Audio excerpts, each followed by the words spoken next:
Duty করার জন্য সৃষ্টিকর্তা আপনাকে অনেক বেশি ক্ষমতা দিয়েছে, আপনার স্বপ্ন ফুলফিল করার জন্য সুযোগ দিয়েছে আপনাকে সময় দিয়ে, আপনি সেই সময়টা আরেকজনের জন্য বরাদ্দ করে দিয়েছেন।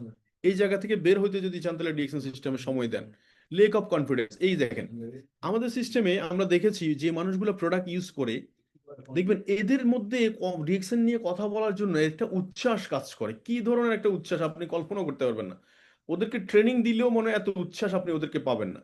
তার মানে যাদের কনফিডেন্স লেভেল গ্রো করতে চান তাদেরকে বেশি বেশি প্রোডাক্ট ইউজ করান, বেশি বেশি প্রোডাক্ট ইউজ করান, দেখবেন অটোমেটিকলি কনফিডেন্স লেভেল গ্রো হয়ে গেছে। আসেন স্যাম্পেথি এবং এমপ্যাথি। এমপ্যাথি মানে হচ্ছে আপনি ফিল করবেন তার সমস্যাটা।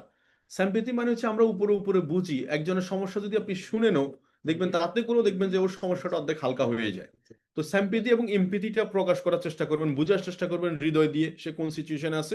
ওই সিচুয়েশন দিয়ে কথা বললে আপনি সমস্ত প্রশ্নের উত্তর খুব যথাযথভাবে দিতে পারবেন। আর কাস্টমার মাইন্ডসেটের ক্ষেত্রে আসেন, দুইটা কোশ্চেন আমার এখানে। একটা হচ্ছে কাস্টমার মাইন্ড, একটা হচ্ছে সে 35 পিবি দিয়ে শুরু করতে পারে, 1300 পয়েন্ট করে করতে পারে উইদাউট টার্গেট। কারণ আমাদের সাথে কিছু লোক আছে দেখবেন সে তার কখনো 35 পয়েন্টের প্রোডাক্ট নেই, কখনো 110 পয়েন্টের প্রোডাক্ট নেই, সে এজ এ কাস্টমার। আরেকটা হচ্ছে বিজনেস মাইন্ডেড, যারা ব্যবসা করতে আসছে তাদেরকে খুব দ্রুত, আমি জাস্ট অনলি 2 মান্থ টাইম দিলাম, জাস্ট 2 মাসের মধ্যে আপনি স্টার এজেন্ট হতে হবে এখনকার সময়। যদি 2 মাসের মধ্যে স্টার এজেন্ট না হন তাহলে আপনি ডিসকোয়ালিফাই। মাথায় রাখবেন, আমি আপনাকে বলে দিলাম, আপনি যেভাবে নেন না কেন। বিজনেস মাইন্ডেড মানে হচ্ছে আপনাকে সিড স্টক রাখতে হবে, আপনার কাছে প্রোডাক্ট থাকা চাই, এবং must be needed to target. আপনার কাছে মিনিমাম অন্তত 6 মান্থ একটা টার্গেট থাকা চাই, 8 মান্থের মধ্যে একটা টার্গেট থাকা চাই যে 50,000 1 লাখ টাকা ইনকামে আমি যাবই। তো এই হলো বিষয়। দেখেন মানুষের ব্রেন এত পাওয়ারফুল, দেখেন জব যারা করে 9টা 5টা, এদের একটা লিমিটেড টাইম ইউজিং। এরা অন্যের সময়টাকে অন্যের ড্রিমটাকে ফুলফিল করার জন্য প্রতিনিয়ত কাজ করতেছে। অথচ মানুষ এতটা পাওয়ারফুল, দেখেন এই যে শক্তিশালী টাইগার, রয়্যাল বেঙ্গল টাইগার, বনের রাজা, তাকে কিন্তু বন্দি করে ফেলছে খাঁচার মধ্যে। হাতি, এত বড় দানব আকৃতির একটা হাতি, যেখান দিয়ে যায় সেখান দিয়ে সব মুসড়ে ধুমড়ে মুচড়ে যায়। সেই হাতিকে মানুষ কিন্তু পোষ মানায় বেড়াচ্ছে। একটা বড় বড় অট্টালিকা বানাচ্ছে, দেখছেন কত বড় বড়, 100 তলা 150 তলা 200 তলা বিল্ডিং হয়ে যাচ্ছে। সেখান থেকে যদি তাকে টুপ করে ফেলে দেয় তার অস্তিত্ব খুঁজে পাওয়া যাবে না, অথচ সে বিল্ডিংটা কিন্তু মানুষই বানাইছে। তার মানে মানুষের ব্রেন এতটাই পাওয়ারফুল, সে যা চিন্তা করে তাই করতে পারে। আমি যে এখন বলছি যে আপনাকে 1 কোটি টাকার বিজনেস করতে পারবেন আপনি চাইলে 1 বছরে, এটা সম্ভব, পসিবল। শুধু দরকার হচ্ছে আপনার সাথে আপনি নিজের সেলফ কমিটমেন্ট এবং 100 পিপল আপনি তালাশ করা, যে মাসে 1 লক্ষ টাকার বিজনেস করবে।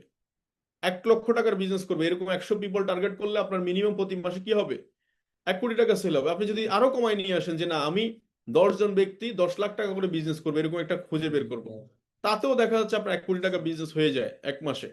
তো এটা এখন থেকে বীজ বপন করতে হবে। দ্যাটস ওয়াই দরকার হচ্ছে পজিটিভ থিঙ্কিং। এটার কোনো বিকল্প নাই, আপনার থিঙ্কিং লেভেলটাকে গ্রো করলে হয়ে যাবে। এই জন্য দেখেন এই যে অ্যাটিটিউড নিয়ে একটা কথা হয়েছে বা মানসিকতা নিয়ে একটা কথা হয়েছে, উইলিয়াম জেমসের একটা কথা, যারা আমার এই এই লেখাটা আরো আগেও দেখেছেন যে ওনাকে আমেরিকানেরা মনোবিজ্ঞানের জনক বলা হয়, দ্য প্রিন্সিপাল অফ সাইকোলজি।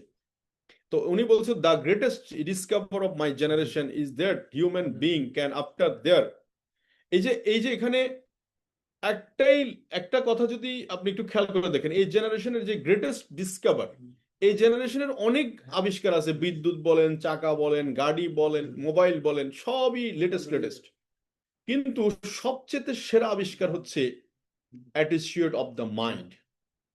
এই যে অ্যাটিটিউড অফ দ্য মাইন্ড,